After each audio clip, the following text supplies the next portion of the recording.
আসসালামু আলাইকুম। বাংলা সংবাদে আপনাকে স্বাগতম। আজকের সংবাদের শুরুতেই জানিয়ে দিব, রাতে ছাত্র সমাজের উদ্দেশ্যে ভাষণ দেবেন শেখ হাসিনা। ফেব্রুয়ারির দ্বিতীয়ার্ধে আসছে নতুন দল, জানালেন উপদেষ্টা নাহিদ ইসলাম। শেখ হাসিনার ভাষণের সময় গণহত্যার ভিডিও ছবি দেখাবে বৈষম্য বিরোধীরা। পুলিশের গাড়ি থেকে ছিনিয়ে নেওয়া সেই আওয়ামী লীগ নেতা গ্রেপ্তার। ওই ফটো তোলো স্ক্যান, সাংবাদিকদের শাহজাহান ওমর। শেখ হাসিনাকে হত্যা চেষ্টা, ফাঁসির 9 জন সহ সব আসামি খালাস। রাতে ছাত্র সমাজের উদ্দেশ্যে ভাষণ দেবেন শেখ হাসিনা।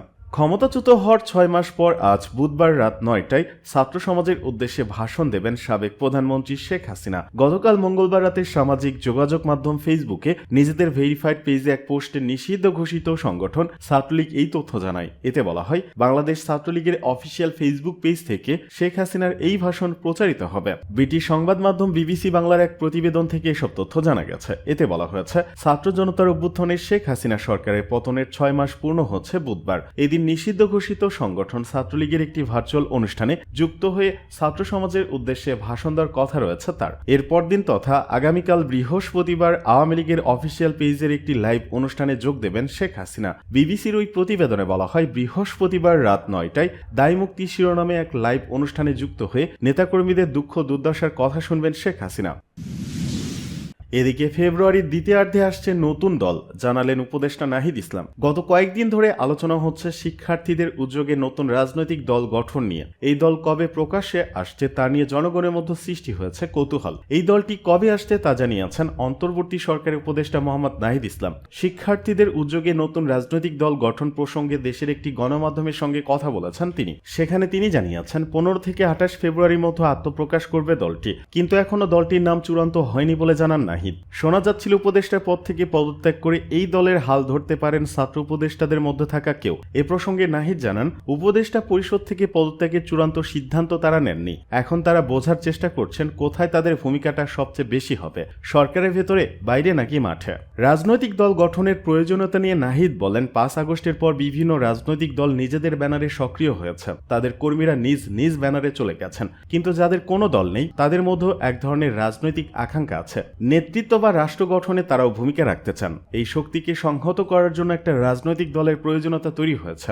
গত আগস্ট সেপ্টেম্বর থেকে এ ধরনের একটা আলাপ ছিল। সেই সময় আমরা ভেবেছি রাজনৈতিক দলগুলোকে সঙ্গে নিয়ে সরকারকে সংহত করা প্রয়োজন। তিনি আরো বলেন, আমরা গণ অভ্যুত্থানের প্রতিনিধি হিসেবে সরকারে এসেছি, আমাদের কিছু অঙ্গীকার আছে, সেটা বাস্তবায়ন করে সরকার ছাড়ার পরিকল্পনা ছিল আমাদের। সেই বিষয়টা এখন পুনর্বিবেচনা করতে হচ্ছে।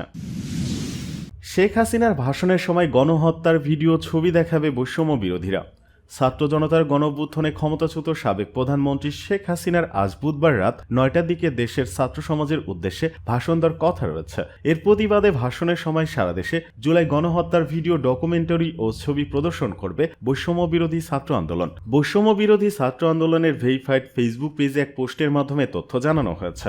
গতকাল মঙ্গলবার রাতে দেয়া ওই ফেসবুক পোস্টে বলা হয়, বাংলাদেশের ছাত্রদের উপর নৃশংসতম গণহত্যা চালানোর পরে ছাত্র সমাজের উদ্দেশ্যে দিল্লিতে বসে ভাষণ দেওয়ার মতো ধৃষ্টতা দেখাচ্ছেন হাসিনা। এমন নির্লজ্জতার প্রতিবাদে আগামীকাল রাত 9টায় ঢাকা শহরের প্রত্যেক মোড়ে মোড়ে জুলাই গণহত্যার ভিডিও, ডকুমেন্টারি ছবি প্রদর্শন করবে বৈষম্য বিরোধী ছাত্র আন্দোলন। আপনারা সারা দেশের প্রত্যেকটি মোড়ে মোড়ে, হাটে বাজারে জুলাই গণহত্যার ভিডিও প্রচার করুন। এছাড়া গতকাল রাতে দেশের সংবাদ মাধ্যমগুলোর উদ্দেশ্যে একটি পোস্ট করে বৈষম্য বিরোধী ছাত্র আন্দোলন। সেখানে লেখা হয়, যে সকল মিডিয়া আগামীকাল হাসিনার বার্তা প্রচারের দুঃসাহসিকতা দেখাবে তাদেরকে আমরা জাতীয় দালাল হিসেবে চিহ্নিত করব।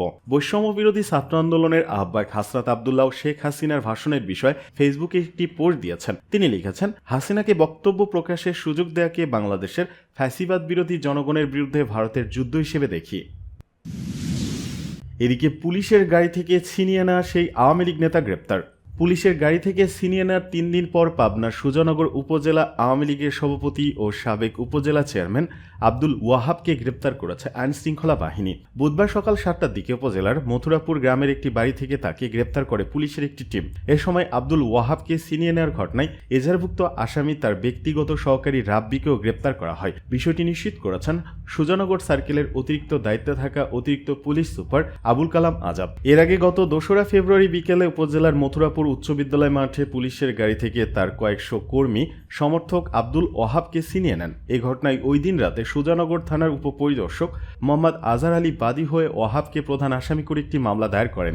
এতে ওয়াহাব সহ 64 জন নামীয় ও কয়েক শত জনকে অজ্ঞাতনামা আসামি করা হয়। এই ঘটনায় ওই দিন রাতেই যৌথ বাহিনীর অভিযানে 16 জনকে আটক করলেও জিজ্ঞাসাবাদ শেষে এক নারী সহ 11 জনকে গ্রেপ্তার দেখিয়ে গত সোমবার বিকেলে আদালতের মাধ্যমে জেল হাজতে পাঠানো হয়।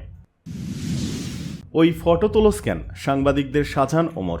রাজধানীর আদাবর থানার গার্মেন্টস কর্মী রুবেল হত্যা মামলায় রবিবার সকালে আদালতে ঝালকাঠি 1 আসনের সাবেক সংসদ সদস্য Shahjahan Omar, IGP Chowdhury Abdullah Al Mamun, DMP commissioner Asaduzzaman মিয়াকে গ্রেপ্তার দেখানোর বিষয়ে শুনানির জন্য ছিল। এদিন সকালে তাদের আদালতে হাজির করা হয়। 9:30টার পর তাদের এজলাসে তোলা হয়। 3 জনের মধ্যে সামনে ছিলেন শাহজাহান ওমর। এই সময় সাংবাদিকরা তাদের ছবি তুলতে গেলে তখন শাহজাহান ওমর বলেন, এই ফটো তোলো স্ক্যান। পরে তাদের এজলাসে নিয়ে যাওয়া হয়। সেখানে অনেকটাই স্বাভাবিক ছিলেন শাহজাহান ওমর। আইনজীবী পুলিশ কর্মকর্তাদের সঙ্গে কথা বলে সময় পার করেন, কখনো হেসেছেন। আইনজীবীদের কাছে মামলার বিষয়ে খোঁজখবর নেন, জানতে চান তিনি এজার নামীয় আসামি কিনা। তবে অনেকটাই নীরব ছিলেন চৌধুরী আবদুল্লাহ আল মামুন এবং আসাদুজ্জামান মিয়া। তারা আসামির কাঠগড়ায় দাঁড়িয়েছিলেন নীরবে। আসাদুজ্জামান মিয়া আইনজীবীর সাথে একটু কথা বললেও প্রায় পুরোটা সময় নীরব ছিলেন চৌধুরী আবদুল্লাহ আল মামুন। সকাল 9:38 দিকে আদালতের কার্যক্রম শুরু হয়। শুনানি শেষে আদালত তাদের গ্রেপ্তার দেখানোর আবেদন মঞ্জুর করেন। 9:40 দিকে তাদের আদালত থেকে হাজতখানায় নিয়ে যাওয়া হয়। তখন ছবি তোলার বিষয়ে কি বলেছিলেন জানতে চাইলে হাস্যোজ্জ্বল শাহজাহান ওমর বলেন, তোমাদের কাজই হলো ফটো তোলা, ফটো তোলো, আমাদের আপত্তি নাই। এর আগে 21 নভেম্বর সকালে কাঠালিয়া থানার একটি মামলায় শাহজাহান ওমরকে গ্রেপ্তার করা হয়। এদিকে শেখ হাসিনাকে হত্যা চেষ্টা, ফাঁসির 9 জন সহ সব আসামি খালাস।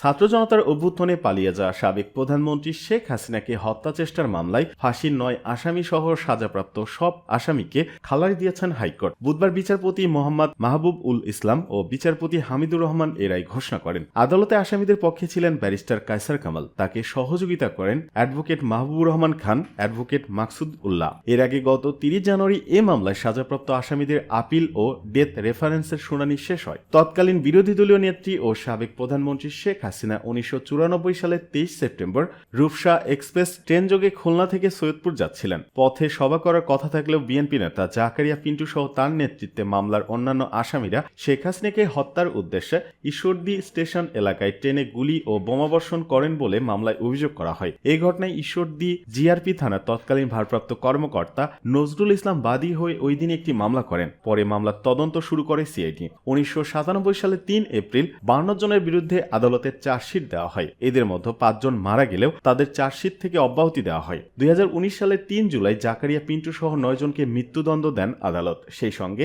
25 জনকে যাবজ্জীবন কারাদণ্ড এবং 13 জনকে 10 বছর মেয়াদ কারাদণ্ড ঘোষণা করা হয়। পরে মৃত্যুদণ্ডপ্রাপ্ত আসামিদের ডেথ রেফারেন্স হাইকোর্টে পাঠানো হয়। পাশাপাশি খালাস চেয়ে আপিল করেন আসামিরা।